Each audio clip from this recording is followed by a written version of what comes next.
Dears. അപ്പോൾ ഇതേ വൈകുന്നേരം ഇങ്ങനെ ഇരിക്കുമ്പോൾ എവിടെയെങ്കിലും പോയാലോ എന്ന് ആലോചിച്ചിരിക്കുകയായിരുന്നു കണ്ണനും തുനിയെ ഞാനും കൂടെ. അപ്പോൾ ഇതേ ഞങ്ങൾക്ക് പുഴയിലോട്ട് വിടാമെന്ന് പറഞ്ഞു.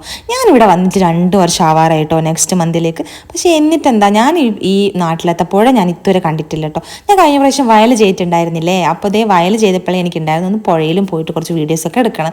അപ്പോൾ ഇതാണ് നമ്മുടെ പുഴയുടെ ഇറങ്ങി വരുന്നൊരു ഭാഗം കേട്ടോ.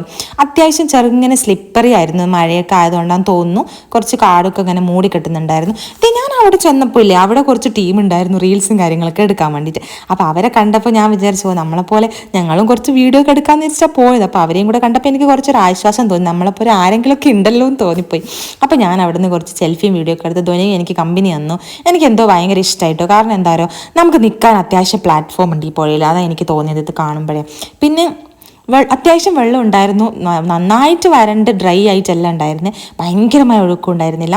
അപ്പോഴത്തേ ഞങ്ങൾ 2-3 പേരും കൂടി ഇങ്ങനെ വെള്ളത്തിൽ നിന്ന് കളിക്കാൻ വേണ്ടി തുടങ്ങി. സ്റ്റാർട്ടിങ് ഒരു ചെറിയ ട്രബിൾ ഉണ്ടായിരുന്നു, കാരണം ഞാൻ നനയണ്ട എന്നുള്ളൊരു മൈൻഡിലായിരുന്നു അവിടെ പോയത്. പക്ഷേ വെള്ളം കണ്ടപ്പോൾ എനിക്ക് എന്തോ നനയാതിരിക്കാൻ തോന്നിയില്ല.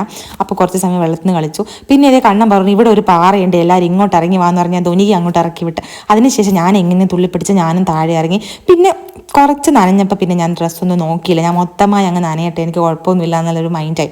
നമ്മളൊക്കെ അങ്ങനെയാണല്ലോ, എത്ര നമ്മൾ വലുതായാലും ചെറുതായാലും വെള്ളത്തിലേക്ക് ഇറങ്ങിക്കഴിഞ്ഞാൽ പിന്നെ നമ്മളൊരു മൂഡ് അങ്ങോട്ട് ചേഞ്ച് ആവുമല്ലോ. പിന്നെ നമുക്ക് ഫുള്ള് വെള്ളത്തിൽ കളിക്കാനുള്ള ഒരു മൂഡാവും.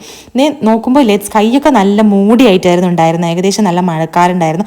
കുറേ കാക്കകൾ ഇങ്ങനെ പറന്ന് കളിക്കുന്നുണ്ടായിരുന്നു. ചിലപ്പോൾ അവർ വിചാരിക്കണ്ടേ ഈ താഴെ നിന്ന് ഇവരെന്താണോ കളിക്കുന്നതെന്ന് വിചാരിക്കുന്നുണ്ടാവും.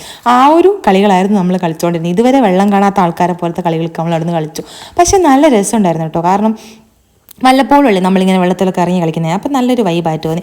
അപ്പോൾ അതിനിടെ ഞാൻ ശരത്തിനോട് പറഞ്ഞു ഞാൻ അവിടെ പോയിട്ട് ഇങ്ങനെ കറങ്ങി കളിക്കാം, എൻ്റെ ഒരു വീഡിയോ എടുത്ത് തരുമെന്ന് വെച്ചു. അപ്പോൾ കറങ്ങുമ്പോഴും എനിക്ക് പേടി ഉണ്ടായിരുന്നു, കാരണം ഓപ്പോസിറ്റ് എങ്ങാൻ ഞാൻ തല ഇറങ്ങിയോ ബാലൻസ് ഇല്ലാതെ എങ്ങനെ വീണ് കഴിഞ്ഞാൽ ഞാൻ വെള്ളത്തിലോട്ട് പോകും. പക്ഷേ എനിക്ക് അത്ര അങ്ങ് അറ്റത്തോട്ടൊന്നും പോയില്ലെങ്കിൽ ഞാൻ അവിടെ നിന്ന് 2 കറക്കം കറങ്ങി. അതിനുശേഷം പിന്നെ എനിക്കിത് ഇപ്പുറത്ത് നല്ല പൊസിഷൻ നല്ല വ്യൂ ഉള്ള പോലെ തോന്നി, ഞാൻ അവിടെ നിന്നും കറങ്ങി. അതിൻ്റെ ഇടയിൽ ഇതേ കണ്ണൻ ഘോരമായി ഇവിടുന്ന് കളിച്ചുകൊണ്ടിരിക്കുന്നുണ്ടായിരുന്നു. പിന്നെ ഇതൊക്കെ കഴിഞ്ഞപ്പോൾ എനിക്ക് തോന്നി ഇനിയിപ്പം നമ്മൾ വെള്ളത്തിൽ തന്നെ ആയിരിക്കും രാത്രിയാകുന്നവരെ. അപ്പോൾ 2 കൂട്ടി സ്ഥലം വിടുന്നതായിരിക്കും ബെറ്റർ എന്ന് തോന്നി ഞാൻ 2 കൂട്ടി നേരെ വീട്ടിലേക്ക് വിട്ടു.